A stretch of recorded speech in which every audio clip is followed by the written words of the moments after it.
but it just exemplified who he was. I'm traveling with him as his engineer. We're selling, wireless systems. And he says, okay, before we go visit the customer, I have to make a stop. And I was like, okay, sure, whatever.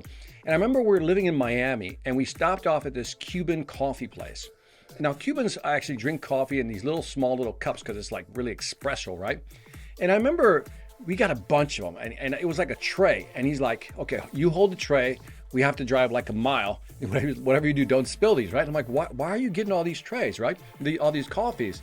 And he says, no, that's for the people in the office. I'm like, well, that's kind of weird. And I remember him walking in, I'm holding all his stuff, and he's walking in. Literally, he went from cubicle to cubicle giving people coffee. And you'll say, and it was that little touch, that little extra, it cost him maybe $20 to get all these coffees, right? And just that extra little touch. And he would do things like this every single time. And what I took away from that was pay attention to the details. Fast forward my life, I'm living in Argentina. The guy tells me I'm dealing with Telefonica of Argentina, right?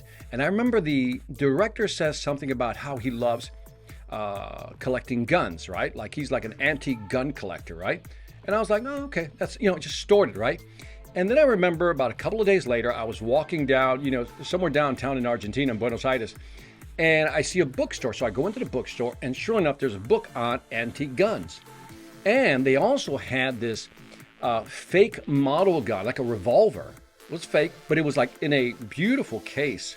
And I remember I bought the case, I bought the book, wrapped it up, and over there you have to kind of just send it via messenger, right? And so I remember I sent it to him, and I wasn't really thinking about it. I was just doing this because this is what I've done for people, because I learned from the best, right? Little things, little details matter. And I remember I was gone from the office all day. I get back, my secretary basically starts yelling at me like, where have you been, right? Because I said, well, I've been in meetings all day. I haven't been able to answer my phone. I said, why? He says, X from Telefonica has been blowing up our phones. And I said, well, what's wrong? He goes, I don't know. That's why he only wants to talk to you. And all the guy wanted to do was to personally thank me for the book and the gift, right? To which I said, you're welcome, and I just kept saying, you're welcome. He just kept thanking me, you're welcome.